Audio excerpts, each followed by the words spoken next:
കീർത്തനം ഗോവിന്ദ ഗോവിന്ദ. പാരായണം ഇവിടെ നിർത്തി. ഇനി ഇന്നത്തെ മൂന്നാമത്തെ പ്രഭാഷണം, പ്രഥമസ്കന്ധം 10-ാമത്തെ അധ്യായമാണ് ഇന്ന് മൂന്നാമത്തെ പ്രഭാഷണം. അത് നമുക്ക് നമ്മളുടെ ഈ ഭാഗവത കുടുംബത്തിന്റെ തന്നെ ഓരോരോ തൂണുകളിൽ ഏറ്റവും പ്രധാന തൂണാണ് ശരിക്കും പറഞ്ഞാല് ഇനി വിജയം. എല്ലാ പ്രാവശ്യം പറയാറുള്ള പോലെ തന്നെ ഉപാസന എന്നുണ്ടോ അതിന്റെ ആദ്യം തന്നെ രാവിലെ തന്നെ 5:30 ആകുമ്പോഴത്തേക്കും തയ്യാറായിട്ട് ഈ ഉപാസന ഉള്ളിടത്തോളം കാലം ഉണ്ടാകാറുണ്ട്. എന്തായാലും വളരെയധികം ആ അമ്മയുടെ വാക്കുകളിലേക്ക് നമുക്ക് ശ്രദ്ധിക്കാം. പ്രഥമസ്കന്ധത്തില് 10-ാമത്തെ അധ്യായം ഭഗവാൻ ദ്വാരകയിലേക്ക് പോകുന്ന രംഗങ്ങള് ഒക്കെയാണ്. അത് പറയുവാൻ വേണ്ടിയിട്ട് ഇനി വിജയൻ അമ്മയെ എല്ലാ ആചാര്യമര്യാദകളോടും കൂടി പാദങ്ങൾ വേണ്ടി നമസ്കരിച്ചുകൊണ്ട് ഈ വേദിയിലേക്ക് ആദരം ക്ഷണിച്ചു പോകുന്നു. ഗോവിന്ദനാമ സങ്കീർത്തനം. ഗോവിന്ദ ഗോവിന്ദ. ഓം നമോ ഭഗവതേ വാസുദേവായ. സ്വസ്തി ശിവാദി ശ്രീ ഗുരുഭ്യോ നമ. ഗം ഗുരുഭ്യോ നമ. ഗം ഗണപതയേ നമ. സരസ്വത്യേ നമ. എല്ലാവർക്കും നമസ്കാരം. ആദ്യം തന്നെ ഞാൻ എൻ്റെ ഈ ഗുരു കരിക്കാട് സുഭദ്ര ടീച്ചറുടെ പാദങ്ങളിൽ നമസ്കരിക്കുന്നു. പിന്നെ നമ്മുടെ തിരുമേനിയുടെ പാദങ്ങളിലും നമസ്കരിക്കുന്നു. പിന്നെ ഈ ഗ്രൂപ്പിലെ എല്ലാ സജ്ജനങ്ങളുടെയും പാദങ്ങളിൽ നമസ്കരിച്ചുകൊണ്ട് ഞാൻ തുടങ്ങാം. ഇത് പ്രഥമസ്കന്ധത്തിലെ 10-ാമത്തെ അധ്യായമാണ് പറയാൻ പോകുന്നത്. ഈ അധ്യായത്തിൽ എന്താണ് പറയുന്നത് എന്ന് വെച്ചാല്, മഹാഭാരത യുദ്ധത്തിന് മുമ്പ് പാണ്ഡവരെ സഹായിക്കാനായിട്ട് വന്നതാണ് ഭഗവാൻ ശ്രീകൃഷ്ണൻ. ഇപ്പോ യുദ്ധമൊക്കെ കഴിഞ്ഞ് പാണ്ഡവർ വിജയിച്ചു, രാജ്യം ഭരിച്ചുകൊണ്ടിരിക്കുകയാണ്. അപ്പോ ഭഗവാൻ ആലോചിക്കുകയാണ്, ഇനി തനിക്ക് തന്റെ സ്ഥലത്തേക്ക് പോകാനുള്ള സമയമായി. അപ്പൊ ഭഗവാൻ പാണ്ഡവരോട് യാത്ര പറഞ്ഞ് ദ്വാരകയിലേക്ക് പോകാൻ ഒരുങ്ങുകയാണ്. പാണ്ഡവർക്ക് ഭഗവാന്റെ വിരഹം അത് സഹിക്കാൻ വയ്യ. എങ്കിലും മനസ്സോടെ ഭഗവാനെ യാത്ര അയക്കുകയാണ്. അതാണ് ഈ അധ്യായത്തിലെ പ്രധാന വിഷയം. അത് ഞാൻ മനസ്സിലാക്കിയ പോലെ പറഞ്ഞു നോക്കാൻ ശ്രമിക്കാം. 1-ാമത്തെ ശ്ലോകത്തില് ആദ്യം തന്നെ തുടങ്ങിയ ശൗനകാദി ഋഷീശ്വരന്മാര് സൂത പൗരാണികരോട് ചോദിക്കുകയാണ്, തന്റെ സ്വത്തിനെ അല്ലെങ്കിൽ തന്റെ ധനത്തെ അപഹരിക്കാൻ വേണ്ടി വിഷം കൊടുത്തും അരക്കില്ലം കത്തിച്ചും പല വിധത്തില് പാണ്ഡവരെ ദ്രോഹിക്കാനും അവരെ ഇല്ലാണ്ടിയാക്കാനും നോക്കിയ ആ ശത്രുക്കളെ സംഹരിച്ച് രാജ്യത്തെ വീണ്ടെടുത്ത ധർമ്മിഷ്ഠനിൽ ശ്രേഷ്ഠനായ യുധിഷ്ഠിരൻ അനുജനായ ഭീമാദികളോടുകൂടി രാജ്യം എങ്ങനെ ഭരിച്ചു, അതിനുശേഷം എന്തൊക്കെയാ ഉണ്ടായെന്ന് ചോദിക്കുകയാണ്. അപ്പൊ സൂതൻ അതിന് മറുപടി പറയാണ്, ഈ വംശമാകുന്ന കാട്ടിൽ നിന്ന് പുറപ്പെട്ട് കോപരൂപമായ അഗ്നിയിൽ അകപ്പെട്ട ദഹിച്ചു പോയ ഈ കുരുവംശത്തെ പ്രപഞ്ചവൃത്തി വരുത്തുന്നതിന് ഈശ്വരനായ ശ്രീകൃഷ്ണൻ തഴപ്പിച്ചു. എങ്ങനെയെന്ന് വെച്ചാല്, അശ്വത്ഥമാവിന്റെ ബ്രഹ്മാസ്ത്രം കൊണ്ട് മരിച്ചു പോകേണ്ട ആളാണ് ഉത്തരയുടെ ഗർഭസ്ഥ ശിശുവായ, അതായത് പരീക്ഷത്ത്. ആ പരീക്ഷത്തിന് അത് അങ്ങനെ ആയിരുന്നെങ്കിൽ അതോടുകൂടി ആ കുരുവംശം തീർന്നിരുന്നു. പക്ഷെ ഭഗവാന്റെ ഇടപെടലുകൊണ്ട് ആ പരീക്ഷത്തിനെ രക്ഷിക്കുകയും ജീവിപ്പിക്കുകയും ചെയ്തു. പിന്നെ യുധിഷ്ഠിരനെ രാജാവായി വാഴിച്ചു. അവര് സംതൃപ്തരായിട്ട് ഇങ്ങനെ തീർന്നു. പിന്നെ യുധിഷ്ഠിരൻ ഭീഷ്മരുടെയും ഭഗവാൻ ശ്രീകൃഷ്ണന്റെയും ഉപദേശം കൊണ്ട് താൻ കർത്താവ് താൻ ഭോക്താവ് എന്നുള്ള ആ ചിന്ത അല്ലെങ്കിൽ ആ അറിവില്ലായ്മ നശിച്ച് ശ്രീകൃഷ്ണ ഭഗവാനെ ആശ്രയിച്ച് തന്റെ അനുജന്മാരായ ഭീമാദികളാൽ അനുവർത്തിക്കപ്പെട്ടവരായി ഇന്ദ്രൻ സ്വർഗത്തെ എന്ന പോലെ പരിപാലിച്ചു. അപ്പോ ഉള്ളിലുള്ള ആ അജ്ഞാനം, താൻ കർത്താവ് താൻ ഭോക്താവ് എന്നുള്ള ആ അജ്ഞാനം ഇല്ലാതാവുകയോ എങ്ങനെയാണ് ഈ ഒരു ജീവനെ ഈ ഇങ്ങനത്തെയുള്ള ഈ അജ്ഞാനാണ് ഒരു ജീവനെ സംസാരത്തിൽ കൊടുക്കുന്നത്. അത് എങ്ങനെ നീങ്ങാം? നല്ല ഒരു ഗുരുവിന്റെ ശ്രവണോപദേശം കൊണ്ടാണ് പിന്നെ അത് നീങ്ങുക. ഇവിടെ ഭീഷ്മരുടെയും ഭഗവാന്റെയും ഉപദേശം കൊണ്ട് ആ ബന്ധം ധർമ്മപുത്രർക്ക് ഇല്ലാണ്ടിയായി. അത് നീങ്ങി രാജ്യപരിപാലനം അവര് ഭഗവാനെ ആശ്രയിച്ചിട്ട് വേണ്ടതുപോലെ ചെയ്യാൻ സാധിച്ചു. അപ്പൊ താൻ ചെയ്ത യുദ്ധം അത് അധർമ്മമാണെന്നൊരു സംശയം യുധിഷ്ഠിരനും ഉണ്ടായിരുന്നു. ഭഗവാന്റെ ഈ ഉപദേശം കൊണ്ട് ആ സംശയവും തീർന്നു. അവര് ഭംഗിയായിട്ട് രാജ്യം ഭരിക്കാൻ തുടങ്ങി. ധർമ്മപുത്രരുടെ ഭരണകാലത്ത് ഭരണം വളരെ നന്നായിരുന്നു. ആ കാലത്തൊക്കെ ഈ മേഘങ്ങൾ വേണ്ടതുപോലെ വർഷിച്ചു. ഭൂമി ആഗ്രഹമുള്ളതൊക്കെ പ്രജകൾക്ക് കൊടുത്ത് സന്തോഷിപ്പിച്ചു. പിന്നെ സസ്യങ്ങളും നദികളും ഔഷധികളൊക്കെ അവിടെ നല്ലോണം ഉണ്ടായി. വ്യക്തമായിട്ട് പറയുകയാണെങ്കിൽ നദികൾ നിമിത്തം ധാരാളം വിളവുകൾ ഉണ്ടായി. സമുദ്രങ്ങളിൽ നിന്ന് ധാരാളം രത്നങ്ങൾ ഉണ്ടായി. അങ്ങനെ ധാരാളം അവിടെ എല്ലാ ഈ യുധിഷ്ഠിരരുടെ ഭരണകാലത്ത് ധാരാളം വേണ്ടതുപോലെ ഉണ്ടായി.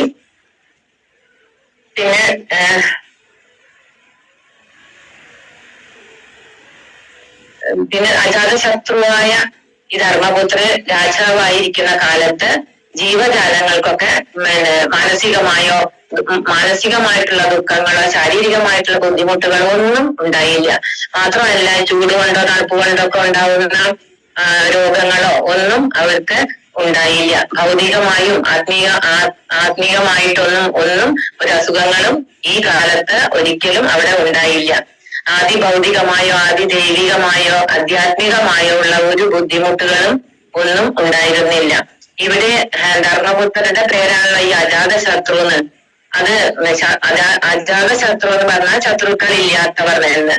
അപ്പോ നമുക്കൊരു സംശയം തോന്നും, രാജ്യം ഭരിച്ചുകൊണ്ടിരിക്കുന്ന ഒരാൾക്ക് ശത്രുക്കൾ ഉണ്ടാവില്ലെന്ന്. ഇവിടെ ദുര്യോധനൻ പിന്നെ ധർമ്മപുത്രരുടെ പ്രധാന ശത്രുവല്ലേ. എന്നിട്ടും എന്താ ഈ പേര് വന്നതെന്ന് സംശയിക്കേണ്ട. ധർമ്മപുത്രരെ എല്ലാവരും ശത്രുവായിട്ട് കരുതിയാലും ധർമ്മപുത്രര് ആരോടും അവർക്ക് ശത്രുത ഇല്ല. അവരാരോടും ശത്രുത കാണിക്കുമില്ല. ഇങ്ങനെ യുധിഷ്ഠിരന്റെ കാലത്ത് ആദികളോ ഒന്നും ഇല്ലാണ്ട് അവര് മാനസികമായും ശാരീരികമായും ഒരു ബുദ്ധിമുട്ടൊന്നും ഇല്ലാണ്ട് രാജ്യം ഭരിച്ചുകൊണ്ട് ഇരുന്നു.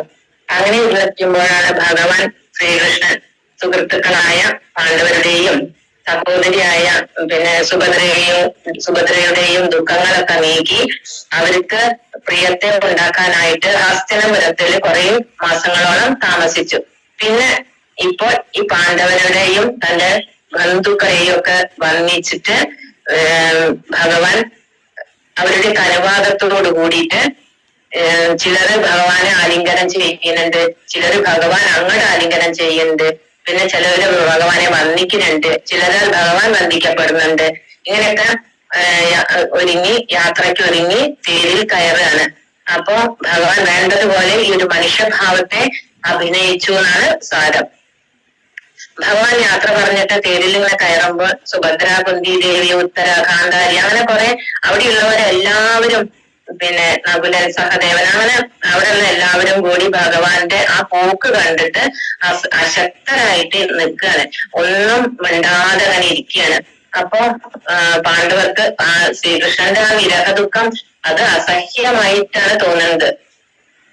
ഈ ഒരു അത് ഈ കൈമുത്യ ന്യായേനെ കാരണം പറയുകയാണ്. ഈ കൈമുത്യ ന്യായം എന്ന് പറയുന്നത് എന്താ വെച്ചാല് അപ്പത്തിൻ കോൽ എലി കൊണ്ടായാല് അപ്പത്തിൻ കഥ എന്തടോന്ന്. അത് അപ്പത്തിന്റെ കോല് വരെ കൊണ്ടുപോയി, പിന്നെ അപ്പത്തിന്റെ സ്ഥിതി എന്തായിരിക്കും?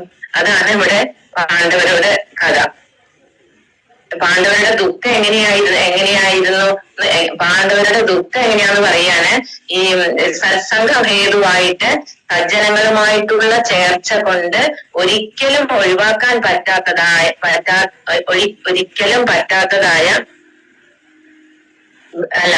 ഒരിക്കലും പറ്റാത്ത ആ പുത്രാദി ബന്ധത്തെ പോലും ഒഴിവാക്കുന്ന വിദ്വാൻമാര് ആ സാധുക്കളെ എപ്പോഴും കീർത്തിക്കുന്നു. ആ മനോജ്ഞമായ ആ ശ്രീകൃഷ്ണ ഭഗവാന്റെ കീർത്തിയെ അല്ലെങ്കിൽ ആ ഭഗവാന്റെ കീർത്തനങ്ങള്, കഥകള് ആ സജ്ജനങ്ങളെ ഒരിക്കലും വിട്ടുപോവില്ല എന്ന് പറയുന്നുണ്ട്. ആ കഥ വീണ്ടും കേൾക്കാന് അവർക്ക് അതിങ്ങനെ മോഹം ഇങ്ങനെ കൂടി കൂടി വരികയാണ് ചെയ്യാം. അങ്ങനെയുള്ള കീർത്തിയോട് കൂടിയുള്ള ഈ ഭഗവാൻ ഇത്രയും മഹിമയുള്ള ശ്രീകൃഷ്ണ ഭഗവാന്റെ ആ പേരില് ദർശനം, സ്പർശനം, സംഭാഷണം, ചയനം, ആസനം, ഇങ്ങനെ ഭഗവാനെ തൊട്ടുകൊണ്ട് ഇങ്ങനെ ഇരിക്കുക, ഭഗവാനെ ചേർന്നുകൊണ്ടിരിക്കുക. ആ പാണ്ഡവർക്ക് ഇങ്ങനെ ഇരിക്കുന്ന ആ പാണ്ഡവർക്ക് ആ ഭഗവാന്റെ ദുഃഖം എങ്ങനെയാ സഹിക്കുക പോണത്? ഭഗവാൻ പോകുന്നതായിട്ടുള്ള ആ വിരഹ ദുഃഖം എങ്ങനെയാ സഹിക്കുക? ഈ സമയത്താണ് പാണ്ഡവരെ നോക്കിക്കഴിഞ്ഞാല് നമുക്ക് കാണാം പാണ്ഡവരുടെ അടുത്ത് കണ്ണില് കണ്ണുനീര് വരുന്നത്. അപ്പൊ ഭഗവാന്റെ വിരഹം അവർക്ക് സഹിക്കാൻ വയ്യാന്ന് പറഞ്ഞില്ലേ? അപ്പൊ അവർ ഭഗവാനെ തന്നെ നോക്കിയിരിക്കുക. അവരുടെ ആ ശരീരം അവിടെ ഉണ്ടെന്നേ ഉള്ളൂ. പക്ഷെ ആ ശരീരത്തെ ധരിക്കാനുള്ള ഒരു മനസ്സ് അവർക്കില്ല. അവരുടെ മനസ്സ് എപ്പോഴും ഭഗവാനിലാണ്. അപ്പൊ അവര് ഈ കാറ്റത്ത് ഉണങ്ങിയ ഇലകള് അങ്ങോട്ടും ഇങ്ങോട്ടും ഒക്കെ നീങ്ങണ മാതിരി അതുപോലെ അവരുടെ ആ പ്രാണചലനത്താൽ ചുറ്റിത്തിരിഞ്ഞു കൊണ്ടിരിക്കുകയാണ്. അവരുടെ മനസ്സ് എപ്പോഴും ഭഗവാനിലാണെന്ന്. നമുക്ക് വേണ്ടപ്പെട്ടവരൊക്കെ പിരിഞ്ഞു പോകുമ്പോൾ കണ്ണുനീര് വരും. അത് സ്വാഭാവികല്ലേ? അപ്പം ഇങ്ങനെ കരയുന്നത് അമംഗളമായിട്ടാണ് കണക്കാക്കാറ്. അപ്പൊ ഈ കരയുന്നത് മോശമാണെന്ന് കരുതി പാഞ്ചാലി, സുഭദ്ര മുതലായ സ്ത്രീകളൊക്കെ ഭഗവാൻ ഗൃഹത്തിൽ നിന്ന് പോകുമ്പോ കരയുന്നത് അത് അമംഗളമായിട്ട് കരുതിയിട്ട് ആ ദുഃഖത്തെ അവര് തടഞ്ഞു നിർത്തുകയാണ്. കരയുന്നത് ശരിയല്ലല്ലോ. അപ്പൊ അതുകൊണ്ട് അവര് ആ കണ്ണീരിനെ ഒതുക്കി നിർത്തി. ഭഗവാൻ യാത്ര പുറപ്പെടുന്ന സമയത്ത് മൃദംഗം, ശംഖം, ഭേരി തുടങ്ങിയ കുറെ വാദ്യങ്ങള് മുഴങ്ങി. ഭഗവാന്റെ ഈ എഴുന്നള്ളത്തിനെ ആഘോഷമാക്കാനും ഈ ഒരു ഭക്തിയെ പ്രദർശിപ്പിക്കാനും കൂടിയിട്ടാണ് ഈ വാദ്യങ്ങളെല്ലാം മുഴങ്ങിയത്. അവിടെ പിന്നെ കൗരവ സ്ത്രീകള് കൃഷ്ണനെ കാണാനായിട്ട്, അവിടെയുള്ള കൗരവ സ്ത്രീകളൊക്കെ കൃഷ്ണനെ കാണാനായിട്ട് അവരുടെ വീടിന്റെ മുകളിൽ കയറിയിട്ട് പുഞ്ചിരിച്ചുകൊണ്ട് ഭഗവാന്റെ ശിരസില് പുഷ്പങ്ങൾ അർപ്പിക്കുകയാണ്. പ്രിയനായ അർജുനൻ പ്രിയതമനായ കൃഷ്ണന് മുത്തുമാലകളൊക്കെ കൊണ്ട് അലങ്കരിച്ച വെൺകൊറ്റക്കൊട പിടിച്ചു എന്ന് പറയുന്നുണ്ട്. ഈ അർജുനൻ ഭാഗ്യവാനാണെന്ന് കാണിക്കാനാണ് ഈ പിടിച്ചു എന്ന് പറയുന്നത്. തന്റെ ദുഃഖങ്ങൾ എല്ലാം സഹിക്കാൻ ഇതിനേക്കാളും ഒരു ശ്രേഷ്ഠമായ കൈങ്കര്യം, അതായത് ഉപചാരം ഉണ്ടോന്ന് ചോദിക്കുകയാണ്. പിന്നെ ഉദ്ധവനും സാത്വികളും ഭഗവാൻ നടക്കുന്ന സമയത്ത് അത്യാശ്ചര്യങ്ങളായ വെൺകൊറ്റക്കൊട വീശിക്കൊടുത്തു. ഭഗവാൻ പോകുന്ന വഴിയിലൊക്കെ നിറയെ പുഷ്പവൃഷ്ടി ചെയ്തു. ഭഗവാൻ പോകുന്ന വഴിയിലൊക്കെ ധാരാളം പൂക്കള് കിടക്കുകയാണ്. പിന്നെ അവിടെയുള്ള ബ്രാഹ്മണര് ഭഗവാനെ പുകഴ്ത്തിയിട്ട് സ്തുതിക്കുകയാണ്. അപ്പൊ ഈ ബ്രാഹ്മണര് ഭഗവാനെ സുഖീ ഭവ, ഭഗവാൻ സുഖമായിട്ടിരിക്കട്ടെ എന്നൊക്കെ പറഞ്ഞ് ആശീർവദിക്കുന്നുണ്ട്.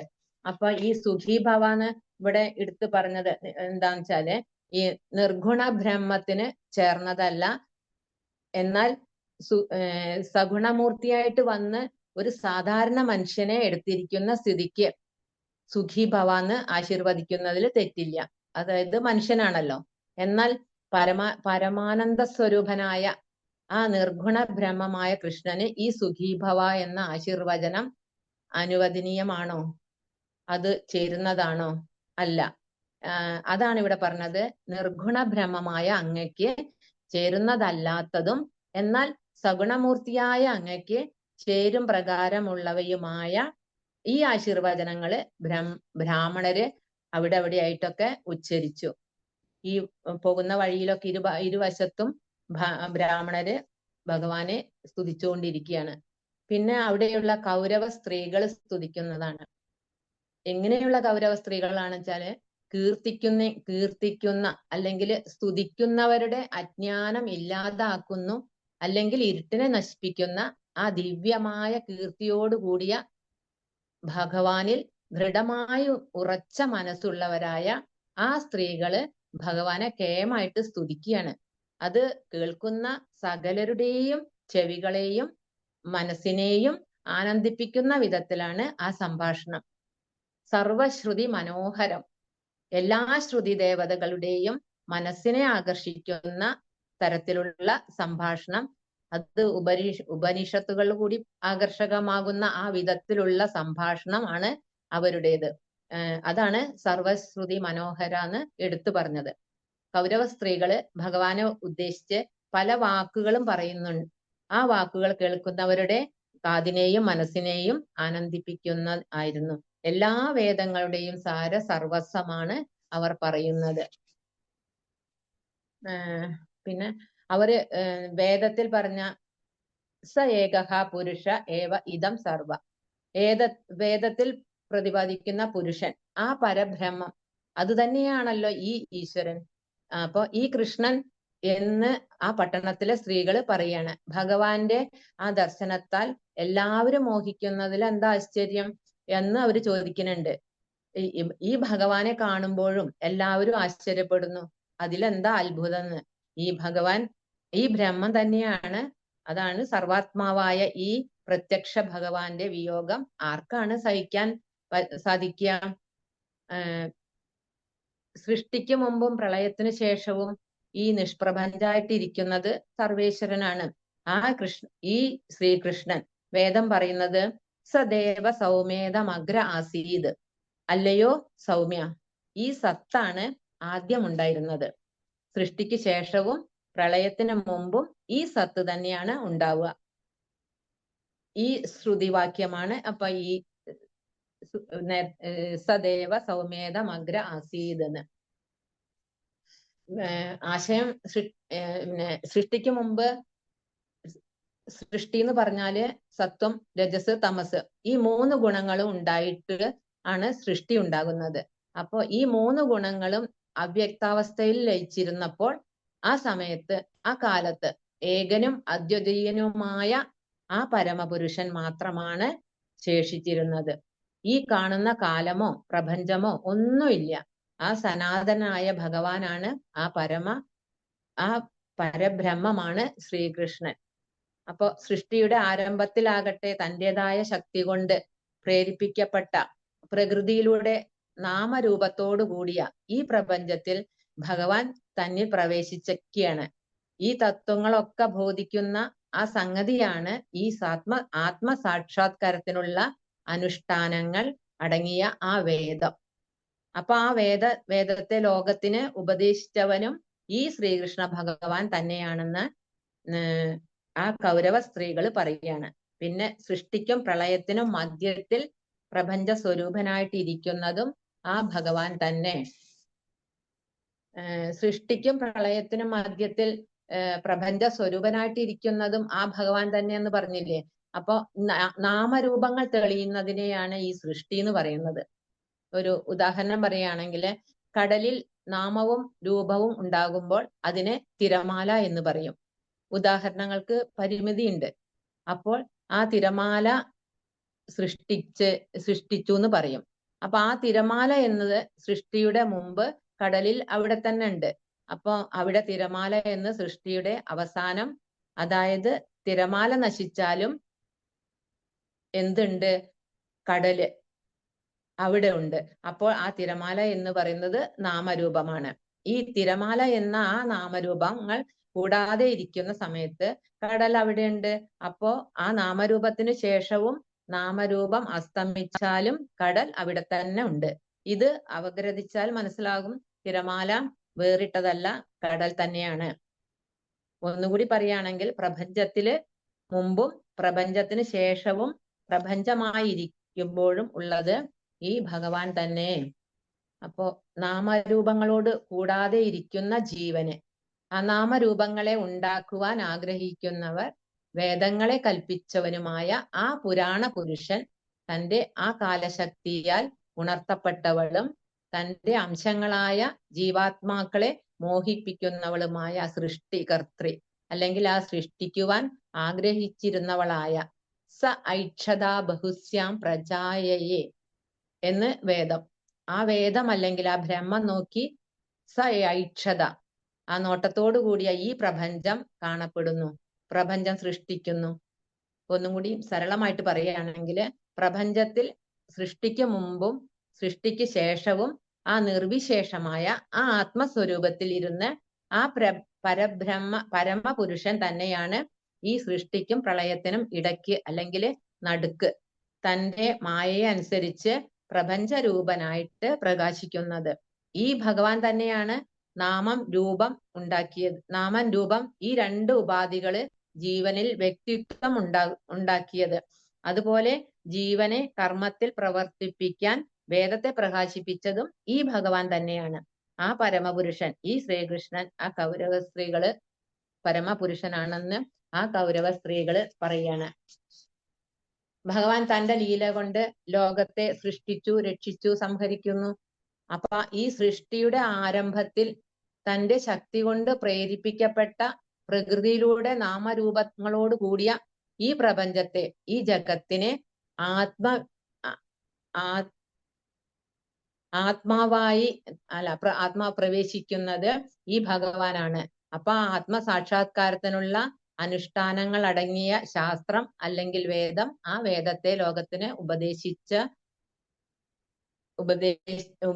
ആളും ഈ ഭഗവാൻ തന്നെ എന്നാണ് ഈ പരമപുരുഷനാണ് ഈ ശ്രീകൃഷ്ണൻ എന്ന് ആ കൗരവ സ്ത്രീകള് പറയാണ്. അങ്ങനെയുള്ള ഈ ഭഗവാന് മാത്രമേ നമ്മുടെ അന്ധകരണത്തെ ശുദ്ധമാക്കാൻ പറ്റുള്ളൂ. പിന്നെ ഇന്ദ്രിയങ്ങളെ ജയിച്ചവരും അതിനു വേണ്ടി പ്രാണനെ അടക്കി യോഗാസന അഭ്യസിച്ചവരുമായ ഭക്തന്മാര് ഭക്തിയുടെ ആധിക്യം കൊണ്ട് പരിശുദ്ധമായ മനസ്സുകൊണ്ട് ഏതൊരു പുരുഷന്റെ പാദത്തെ കാണുന്നുവോ ആ പരമപുരുഷൻ തന്നെയാണ് ഈ ശ്രീകൃഷ്ണൻ. അപ്പൊ ഈ ഭഗവാന് മാത്രമേ നമ്മുടെ ബുദ്ധിവൃത്തിയെ, നമ്മുടെ ഈ അന്ധകരണത്തെ പരിശുദ്ധമാക്കാൻ കഴിയുള്ളൂ. അപ്പോ യോഗാദികൾ കൊണ്ട് ബുദ്ധി ശുദ്ധമാകാം.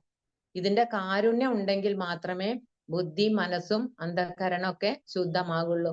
അപ്പോ വൈരാഗ്യം കൊണ്ട് ഇന്ദ്രിയങ്ങളെയും പ്രാണായാമങ്ങൾ കൊണ്ട് മനസ്സിനെയും അടക്കിയ യോഗികൾ ഭക്തി കൊണ്ട് നിർമ്മലമായി തീർന്ന അവരുടെ മനസ്സുകൊണ്ട് സാക്ഷാത്കരിക്കുന്ന ആ പരബ്രഹ്മം, ആ പരമതത്വം തന്നെയാണ് ഈ ശ്രീകൃഷ്ണൻ എന്നർത്ഥം.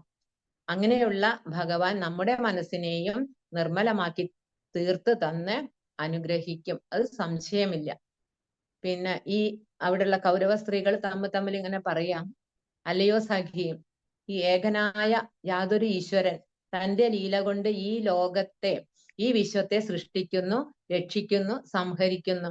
എന്നാൽ സൃഷ്ടിസ്ഥിതി സംഹാരങ്ങളില് പ്രപഞ്ചത്തോടൊരു ചേർച്ചയും ബന്ധവും ഇല്ല.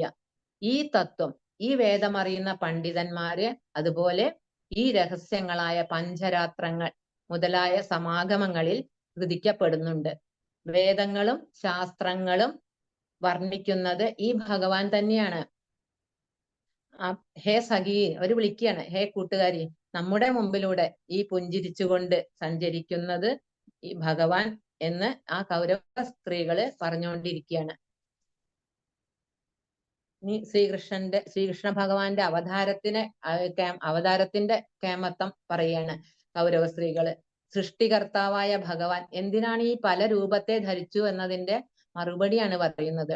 ലോകത്തെ രക്ഷിക്കേണ്ട രാജാക്കന്മാര് അവരുടെ തമോ ഗുണം വർദ്ധിച്ച് അറിവില്ലാതായപ്പോൾ അവരുടെ ആ അധർമ്മത്തിലൂടെ സഞ്ചരിച്ച് പ്രജാപരിപാലനം വേണ്ടതുപോലെ നടത്താതെ വന്നപ്പോൾ ഈ പ്രപഞ്ചത്തെ രക്ഷിക്കാനായിട്ട്, ലോകത്തെ നന്മയ്ക്ക് വേണ്ടിയിട്ട് യുഗം തോറും പല രൂപങ്ങളെ ധരിച്ച് ധർമ്മത്തെ രക്ഷിക്കാൻ തുടങ്ങി. ഭക്തരുടെ ആ കാരുണ്യത്തെയും ആ അതാത് കർമ്മങ്ങളെയും അവസരത്തിനനുസരിച്ച് ഭഗവാൻ പ്രകാശിപ്പിക്കാൻ തുടങ്ങി. ചുരുക്കി പറഞ്ഞാൽ അത്രയേ ഉള്ളൂ, തമോ ഗുണപ്രധാനികളായ രാജാക്കന്മാരുടെ അധർമ്മങ്ങളെ സഹിക്കാൻ വയ്യാതായപ്പോൾ ഭഗവാൻ സത്വഗുണത്തിലൂടെ അവതരിച്ച് അതായത് സത്യം, ദയ, ഋതം, കീർത്തി എന്നിവ ഇവിടെ വീണ്ടും സ്ഥാപിച്ചു. പിന്നെന്താ പറയണേ, ഈ ഭഗവാന്റെ എല്ലാ അവതാരങ്ങളെക്കാട്ടിലും സൗഭാഗ്യമേറിയതാണ് കൃഷ്ണാവതാരം എന്ന് പറയുന്നത്. അഹോഭാഗ്യം, ലക്ഷ്മി വല്ലഭനായ പുരുഷോത്തമനായ ശ്രീകൃഷ്ണൻ അവതാരം കൊണ്ട് അനുഗ്രഹിച്ച ഈ യദുകുലം ഏറ്റവും ശ്രേഷ്ഠാണെന്ന് അവിടെയുള്ളവർ പറയുന്നത്. ഭഗവാന്റെ ആ സഞ്ചാരം കൊണ്ടും ആ സൽക്കരിച്ചതായ ആ മധുവനം എത്രയോ ധന്യം. ഭഗവാന്റെ ലീല കൊണ്ട്, ഈ സഞ്ചാരം കൊണ്ടും ആ നടത്തം കൊണ്ടൊക്കെ, ആ പാദസ്പർശം കൊണ്ടും ഈ മധുരാപട്ടണം പുണ്യമായിട്ട് ഭവിച്ചിരിക്കുന്നു.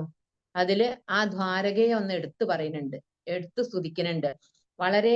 നമ്മള് വളരെ കേമായിട്ട് നമ്മൾ കാണാറ് സ്വർഗത്തെയാണ്. അപ്പൊ ആ സ്വർഗത്തിന്റെ കീർത്തി പോലും നശിപ്പിക്കുന്നത് ഈ ദ്വാരകയാണ്. കാരണം എന്താ? അതിമനോഹരമാണ് ഈ ദ്വാരക. ഭൂമിക്ക് അതീവമായ യശസ്സിനെ വർദ്ധിപ്പിക്കുന്നു. കാരണം എന്താ? ഭൂമിയിലാണല്ലോ ഈ ദ്വാരക. അതുകൊണ്ട് ഭൂമിയുടെ യശസ് വർദ്ധിപ്പിക്കുകയും സ്വർഗത്തിന്റെ യശസ് കുറയ്ക്കുകയും ചെയ്യുന്നു. ദ്വാരകയില് എന്താ ഇത്ര പ്രത്യേകത എന്ന് പറയാച്ചാല്, ആ ദ്വാരകവാസികളായ ജനങ്ങള് പറയാ, ഈ ഭഗവാന്റെ നിൽപ്പും നടപ്പും മന്ദഹാസവും ഇതൊക്കെ അവർക്ക് കാണാനും ശ്രീകൃഷ്ണ ഭഗവാനെ നിത്യവും കണ്ടുകൊണ്ടിരിക്കാനും ഒക്കെ ഈ കേമത്വം സ്വർഗവാസികൾക്ക് കിട്ടില്ല. അതാണ് ഈ ദ്വാരക സ്വർഗത്തെക്കാട്ടിലും കേമമാണെന്ന് പറഞ്ഞത്. പിന്നെ ശ്രീകൃഷ്ണൻ വിവാഹം ചെയ്ത പത്നിമാരൊക്കെ പൂർവ്വജന്മത്തിൽ കുറെ വ്രതങ്ങളും ഒക്കെ അനുഷ്ഠിച്ചവരാണ്. അവര് പിന്നെ സ്നാനം, ഹോമം മുതലായ സത്കർമ്മങ്ങളൊക്കെ പൂർവ്വജന്മങ്ങളിൽ അവര് ഭഗവാനെ ആരാധിച്ചിട്ടുമുണ്ട് എന്ന് ആ കൗരവ സ്ത്രീകൾ പറയാണ്. അതുകൊണ്ട് തന്നെയാണ് ഭഗവാൻ എപ്പോഴും അവരുടെ മനസ്സിൽ ഉറച്ചു നിൽക്കാനും അവർക്ക് പാദസേവ ചെയ്യാനും ഭഗവാന്റെ അധരാമൃതം നുകരുവാനും ഒക്കെ അവർക്ക് സാധിക്കുന്നത്. മാത്രമല്ല, കൃഷ്ണഭക്തിമാര് അവര് ഭാഗ്യം ചെയ്തവരാണ്. ഭഗവത് സംഘം കൊണ്ടും അസമർത്ഥവും അപവിത്രവുമായ ആ സ്ത്രീത്വത്തെ അവര് ഉത്കൃഷ്ടമാക്കി ഭഗവാന്റെ പത്നിമാര്. അപ്പൊ ഭഗവത് പ്രീതിക്ക് പാത്രീഭവിച്ചു എന്ന് പറയാം. അവരാരായിരുന്നാലും ഈ ജന്മസാഫല്യത്തെ നേടുന്നു എന്നാണ് അർത്ഥം. അതുപോലെ സ്വയംവരത്തിലെ ശിശുപാലൻ, ജരാസന്ധൻ, സ്വാലൻ മുതലായ രാജാക്കന്മാരെയൊക്കെ തോൽപ്പിച്ച് വിവാഹം കഴിച്ച 8 പത്നിമാരും, അതുപോലെ തന്നെ നരകാസുരന്റെ അന്തപുരത്തിൽ പോയി മോചിപ്പിച്ച് ഭഗവാൻ ഒരേ മുഹൂർത്തത്തിൽ വിവാഹം ചെയ്ത 10,000-കണക്കിന് ഭാര്യമാരും, അവരൊക്കെ ഈ സ്ത്രീത്വത്തെ ശ്രേഷ്ഠമാക്കി എന്നാണ് അർത്ഥം. അതുപോലെ തന്നെ പ്രദ്യുമ്നൻ, സാമ്പൻ, അമ്പൻ മുതലായവരെ പുത്രന്മാരായി ലഭിച്ച രുക്മിണി, ജാമ്പവതി, ആത്മജിതി മുതലായവകളൊക്കെ അവരൊക്കെ ഈ സ്ത്രീത്വത്തെ ശ്രേഷ്ഠമാക്കി എന്നാണ് പറയുന്നത്. പിന്നെ സ്വതവേ ഈ ഉപനയനം, വേദപഠനം, ഗുരുകുലവാസം, വൈദിക കർമാനുഷ്ഠാനം ഇതൊന്നും ഇവയ്ക്കൊന്നും അർഹത ഇല്ലാത്തവരായിട്ടാണ് സ്ത്രീകളെ കണക്കാക്കാറ്. പക്ഷെ എന്നിട്ട് പോലും ഭക്തി പ്രഭാവം കൊണ്ട് നിഷ്കളങ്ക ഹൃദയം കൊണ്ടും ഭഗവാനെ സ്വാധീനിക്കാൻ ഈ ഭഗവാന്റെ പത്നിമാർക്ക് കഴിഞ്ഞുവല്ലോ. അതുകൊണ്ട് അവര് ഈ സ്ത്രീ ജന്മത്തെ ധന്യധന്യമാക്കി തീർത്തു എന്നാണ് പറയുന്നത്. അതുകൊണ്ടെന്നാൽ ആ താമരക്കണ്ണനായ ഭഗവാൻ അവർക്ക് ഹൃദയത്തിൽ ആനന്ദത്തെയും ആ സന്തോഷത്തെയും വർദ്ധിപ്പിച്ചു. ഒരു സമയത്തും അവര് ഹൃദയത്തിൽ നിന്ന് പുറത്തു പോവാതെ അവരുടെ അടുത്ത് തന്നെ ഇരുന്ന്, അതുകൊണ്ട് അവർക്ക് ആ ജനന മരണ ക്ലേശത്തിലൊന്നും അവകാശം ഇല്ലാതെ തീർന്നു. ഈ ശ്രീകൃഷ്ണ പ്രസാദം ആർക്കാണ് ഉണ്ടാകുന്നത്? അവർക്ക് സിദ്ധിക്കുന്ന ഏറ്റവും വലിയ ഫലം എന്താന്ന് ചോദിച്ചാല് മുക്തി. ഈ ഭഗവാന്റെ അംഗസംഘാതിജന്യ സുഖരൂപ ഫലം അത് തൽക്കാലമാണെന്ന് വിചാരിക്കേണ്ടെന്നാണ് അർത്ഥം. ആ ഭഗവാന്റെ രൂപത്തെ കാണാനും സ്പർശിക്കാനും ഭഗവാനെ പാദസേവ ചെയ്യാനും ഭഗവാന്റെ കടാക്ഷം സ്വീകരിക്കാനും ഒക്കെ അവർക്ക് സാധിച്ചു. അതിനുശേഷം അവർക്ക് മുക്തിയും ലഭിച്ചു. ശ്രീകൃഷ്ണ ഭഗവാൻ ഇപ്രകാരം ഇങ്ങനെ സംഭാഷണം ചെയ്യുന്ന ആ പട്ടണത്തിലെ കൗരവ സ്ത്രീകളുടെ വാക്കുകളൊക്കെ കേട്ടിട്ട് മന്ദഹാസത്തോടുകൂടി അവരെ ഒന്ന് നോക്കി, എന്നിട്ട് ഒന്ന് തലയാട്ടിയിട്ട് അവരെ അഭിനന്ദിച്ചുകൊണ്ട് പറഞ്ഞു, നിങ്ങളുടെ ഈ വചനം, നിങ്ങൾ ഈ പറഞ്ഞതൊക്കെ സത്യമാണ്, അത് സത്യമാണെന്ന് തലയാട്ടിയിട്ട് സമ്മതിച്ചുകൊണ്ട് പറഞ്ഞു, നിങ്ങളും എൻ്റെ ഭക്തകളാണ്, ഭക്തകളായ നിങ്ങളുടെ ദാസനാണ് ഞാന് എന്നവരെ ധരിപ്പിച്ചുകൊണ്ട് അവരുടെ മുമ്പിലൂടെ ഇങ്ങനെ യാത്ര ചെയ്തു. ഇവിടെ കുറെ ദൂരെ നിൽക്കുന്ന ആ സ്ത്രീകളുടെ സംഭാഷണം അത് എങ്ങനെയാ കേട്ടു എന്നല്ലേ? ഭഗവാൻ എത്ര ദൂരത്താണ്, ഇങ്ങനെ നടന്നു പോവല്ലേ, അല്ല പോയിക്കൊണ്ടിരിക്കുകയല്ലേ, അപ്പൊ ഭഗവാൻ എങ്ങനെ ഇത് കേട്ടു എന്നല്ലേ അതിൽ സംശയിക്കേണ്ട. അതിനുള്ള മറുപടിയാണ് പശ്യത്യചക്ഷുഹു സ ശൃണോത്തി കർണഃ. പശ്യത്യചക്ഷുഹു സ ശൃണോത്യ കർണഃ. ഭഗവാന് കണ്ണില്ലാതെ തന്നെ കാണാം, ശ്രോത്രങ്ങളില്ലാതെ തന്നെ കേൾക്കുന്നതുമാണ് എന്ന് ഉപനിഷത്ത്. സർവജ്ഞനാണ് ഭഗവാൻ. സർവാന്തര്യാമിയായ ഭഗവാന് സകല ജീവജാലങ്ങളുടെയും ഉള്ളില് ഭഗവാൻ ജീവിക്കുന്നു. കണ്ണിനെ കാണാൻ കണ്ണിന് ആവശ്യമില്ല, കേൾക്കാൻ കാതിന്റെ ആവശ്യമില്ല. അതുകൊണ്ട് അന്തര്യാമിയായിരിക്കുന്ന ഈ ശ്രീകൃഷ്ണ ഭഗവാൻ ആരെന്ത് പറഞ്ഞാലും എന്ത് വിചാരിച്ചാലും അതിനെ അറിയുന്നു, അതിന് വേണ്ട ഫലം കൊടുക്കുന്നു എന്ന് നമ്മൾ ധരിച്ചോളണം. വഴിയില് തന്നെ വഴി നടന്നു പോകുന്ന സ്തുതിക്കുന്ന സ്ത്രീകള് ആ പുഞ്ചിരിച്ചുകൊണ്ട് അനുഗ്രഹിച്ചും ഭഗവാൻ ഇങ്ങനെ യാത്ര തുടരുകയാണ്. അജാത ശത്രുവായ യുധിഷ്ഠിരൻ, ശത്രുക്കളെ പേടിച്ച് പല ശത്രുക്കളും കൃഷ്ണനെ ദ്രോഹിക്കുന്നു ശങ്കിച്ചിട്ട് പിന്നെ ആന, തേര്, കുതിര, കാലാൾ തുടങ്ങിയ ആ 4 അംഗ സൈന്യത്തെ കൃഷ്ണന്റെ രക്ഷയ്ക്ക് വേണ്ടിയിട്ട് കൽപ്പിച്ചയച്ചു. അപ്പൊ നോക്കണേ ഈ അത്ഭുതം. നമ്മള് സർവശക്തനായ ഭഗവാൻ, എന്നാലും ആ മധുവൈരിയായ ആ ഭഗവാനോടുള്ള പ്രേമ നിമിത്തം ഭഗവാന് വല്ല ആപത്തും വരുമോ എന്ന് പേടിച്ച് ആ സൈന്യത്തെ ഏർപ്പാടാക്കി. പ്രസിദ്ധമായ ഒരു ചൊല്ലുണ്ട്, അതിസ്നേഹ അസ്ഥാനെ അപ്യനിഷ്ട ശങ്കി. അധികം സ്നേഹം വരുമ്പോൾ ആപത്ത് വരും എന്ന ശങ്ക ഉണ്ടാവും. അത് സ്പഷ്ടമാക്കാണ് ഭഗവാന്റെ യോഗ്യത ഒക്കെ നമുക്കറിയാം. എന്നാലും ഭഗവാന് ആപത്ത് വരുമോ എന്ന് ശങ്ക. അതിന് അധികം സ്നേഹം വരുമ്പോൾ നമ്മൾ ശങ്കിക്കും. അതാണ് യുധിഷ്ഠിരന് തോന്നിയത്. സ്നേഹാധിക്യത്താൽ കൃഷ്ണന്റെ രക്ഷയ്ക്കായിക്കൊണ്ട് യുധിഷ്ഠിരൻ ഒരു അക്ഷൗഹിണി സൈന്യത്തെ ഭഗവാന്റെ പിന്നാലെ പറഞ്ഞയച്ചു. പിന്നെ കുറച്ചു ദൂരം ചെന്നപ്പോ ഭഗവാൻ തന്റെ കൂടെ അനുഗമിക്കുന്ന ആ പാണ്ഡവരയച്ച സൈന്യത്തെയൊക്കെ നല്ല വാക്കുകൾ പറഞ്ഞ് കൊണ്ട് തിരിച്ചയച്ചു. അതിനുശേഷം ഭഗവാൻ ദ്വാരകയിലേക്ക് യാത്രയായി. അതാത് ദേശത്തിലെ ജനങ്ങൾ അപ്പൊ അല്ലയോ ശൗനക മുനെന്ന് വിളിക്കുകയാണ്. ഇവിടെ സൂതൻ പറയാണല്ലോ, കുരുദേശം, ജാങ്കലം, പാഞ്ചാലം, ശൂരസേനം, യമുനാ നദിയുടെ ദേശത്തുള്ള ബ്രഹ്മാവൃത്തം, കുരുക്ഷേത്രം, മത്സ്യാൻ ദേശങ്ങള്, സരസ്വതി നദിയുടെ ദേശങ്ങള്, ജലമില്ലാത്ത ദേശങ്ങള്, അല്പം ജലമുള്ള ദേശങ്ങള്, മരുഭൂമി പോലുള്ള ദേശങ്ങള്, ഇവരൊക്കെ ഇങ്ങനെ കടന്നു പോയപ്പോൾ കുതിരകൾ, അവരെ കൂടെ ഉണ്ടായിരുന്ന കുതിരകൾക്കൊക്കെ ക്ഷീണിച്ചു. അപ്പൊ ശ്രീകൃഷ്ണൻ സൗഭീരം, ആഭീരം എന്നീ ദേശങ്ങളൊക്കെ കഴിഞ്ഞ് പിന്നെ സന്ധ്യ ആയപ്പോഴേക്കും ആനർത്തദേശം, അതായത് കുരുദേശത്തിൽ ദ്വാരകയിലെ, കുരുദേശമല്ല ദ്വാരകയിലെ എത്തിച്ചേർന്നു. ഇവിടെ ഈ ദേശങ്ങളെ വർണ്ണിച്ചപ്പോ നമ്മൾ നോക്കുകയാണെങ്കിൽ ഈ ഹസ്തിനപുരത്തു നിന്നും ദ്വാരകയിലേക്ക് പോകുന്ന വഴിയിൽ ഈ പറഞ്ഞ ദേശങ്ങളൊക്കെ കാണില്ല. അപ്പോ നമുക്ക് തോന്നാം ഈ ഭഗവാൻ ഈ ദേശങ്ങളൊക്കെ കടന്ന് പോന്നോന്ന്. എന്നാൽ ആ സംശയത്തെ പരിഹരിക്കാണ് ഈ അവസാനത്തെ ശ്ലോകത്തിലൂടെ ഭഗവാന്റെ ഈ യാത്രയുടെ വർണ്ണന ഉപസംഹരിക്കുകയാണ്. അതാത് ദേശത്തിലെ ജനങ്ങൾ ചെയ്യുന്ന സൽക്കാരാദികളൊക്കെ സ്വീകരിച്ചുകൊണ്ട് ഭഗവാൻ ശ്രീകൃഷ്ണൻ സന്ധ്യ ആവാറായപ്പോഴേക്കും ദ്വാരകയിലെത്തി. അപ്പോൾ ആകാശത്തിലിരുന്ന് സ്വന്തം പ്രകാശത്താൽ ഭൂമിയെ പ്രകാശിപ്പിക്കുന്ന സൂര്യൻ ആ ജലാന്തർഭാഗത്തേക്ക് ചെന്നു. അതായത് സന്ധ്യയായി എന്നർത്ഥം. പല ദിക്കിലായി കാണാൻ ആഗ്രഹിക്കുന്ന ഭക്തന്മാരെ മുഴുവൻ സന്ദർശിക്കാനായിട്ട് ഭഗവാൻ അങ്ങോട്ടും ഇങ്ങോട്ടും ഒക്കെ യാത്ര ചെയ്ത് അവിടെയുള്ള ഭക്തരെയൊക്കെ കണ്ട് അനുഗ്രഹിച്ച് അവർ കൊടുത്ത പദാർത്ഥങ്ങളൊക്കെ സ്വീകരിച്ച് ഭഗവാൻ സന്ധ്യ ആയപ്പോഴേക്കും ദ്വാരകയിൽ എത്തിച്ചേർന്നു. അങ്ങനെ ഈ അധ്യായത്തിലെ വിഷയം മഹാഭാരത യുദ്ധം കഴിഞ്ഞ് യുധിഷ്ഠിരനെ ഒരു ദേശത്തെ രാജാവാക്കി വാഴിച്ച ശേഷം ഭഗവാൻ കുറച്ചു കാലം അവിടെ താമസിച്ച ശേഷം ഭഗവാൻ അവിടെ നിന്നു യാത്രയാവുകയാണ്.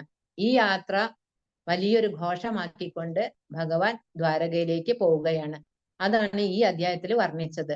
ഭഗവാൻ തന്റെ ദർശനത്താൽ ഭഗവാനെ കണ്ട സമയത്ത് ആ ആനന്ദം കൊണ്ടും ആത്മാനുഭൂതി ഉണ്ടായ ആ കൗരവ സ്ത്രീകള് ഭഗവാനെ സ്തുതിക്കുന്നു. ഭഗവാന്റെ മഹിമാനുവർണ്ണന പരമായ സംഭാഷണങ്ങള്, വേദത്തിലൊക്കെ വിസ്തരിക്കുന്ന രീതിയിലുള്ള ആ സ്തുതി അത് അവര് ചെയ്യുന്നു. അതാണ് ഈ അധ്യായത്തിലെ പ്രധാന ഭാഗം. ഈ അധ്യായം ഭഗവാന്റെ പാതാരവിന്ദങ്ങളിൽ സമർപ്പിക്കുന്നു. എന്റെ ഗുരുക്കൾ, എല്ലാ ഗുരുക്കന്മാരുടെയും പാതാരവിന്ദങ്ങളിൽ സമർപ്പിക്കുന്നു. ഇത് ഇത്രയും നേരം കേട്ടിരുന്ന എല്ലാ സജ്ജനങ്ങൾക്കും നന്ദി പറയുന്നു. ശ്രീ ഹരയേ നമഃ. കായേന വാചാ മനസേന്ദ്രിയർവാ ബുദ്ധ്യാത്മനാ വാ പ്രകൃതേ സ്വഭാവാം കരോമി യദ്യ സകലം പരസ്മൈ നാരായണായേതി സമർപ്പയാമി. കരചരണകൃതം വാ കായജം വാ കർമ്മജം വാ ശ്രവണനയനജം വാ മാനസം വാ ഭരാദം വിഹിതമവിഹിതം വാ സർവമേവൽ ക്ഷമസ്വ. ശിവ ശിവ കരുണാബ്ധേ ശ്രീ മഹാദേവ ശംഭോ. സർവത്ര ഗോവിന്ദനാമ സങ്കീർത്തനം. ഗോവിന്ദ ഗോവിന്ദ. വളരെയധികം സന്തോഷം. ശരിക്കും ഒരു ഭാഗവത്തില് ഏത് അധ്യായവും ഏറ്റവും പ്രാധാന്യമേറിയതാണെന്നുള്ളത് കാണിക്കുന്നതായിട്ടുള്ള ഒരു പ്രഭാഷണമായിരുന്നു. ശരിക്കും നന്നായിട്ട് അതിനെ വിശകലനം ചെയ്ത് പഠിച്ച് വേണ്ട പോലെ അത് ഗുരുവായൂരപ്പൻ അത് നാവിലൂടെ സജ്ജനങ്ങളിലേക്ക് എത്തിച്ചു. ഒരു വലിയൊരു ഭാഗ്യം. നമുക്ക് കഴിഞ്ഞ പ്രാവശ്യത്തെ പ്രഭാഷണം നമ്മൾ കേട്ടാണ്. അതുപോലെ തന്നെ എന്തായാലും വളരെയധികം സന്തോഷമായി. നമുക്ക് ഇനിയും അമ്മയെ കൊണ്ട് ധാരാളം പ്രഭാഷണങ്ങളും പാരായണങ്ങളും കീർത്തനങ്ങളും ഒക്കെ കണ്ണൻ ധാരാളം അവസരങ്ങൾ കൊടുക്കട്ടെ എന്ന് ഈ സമയത്ത് നമുക്ക് ഗുരുവായൂരപ്പനോട് പ്രാർത്ഥിക്കാം.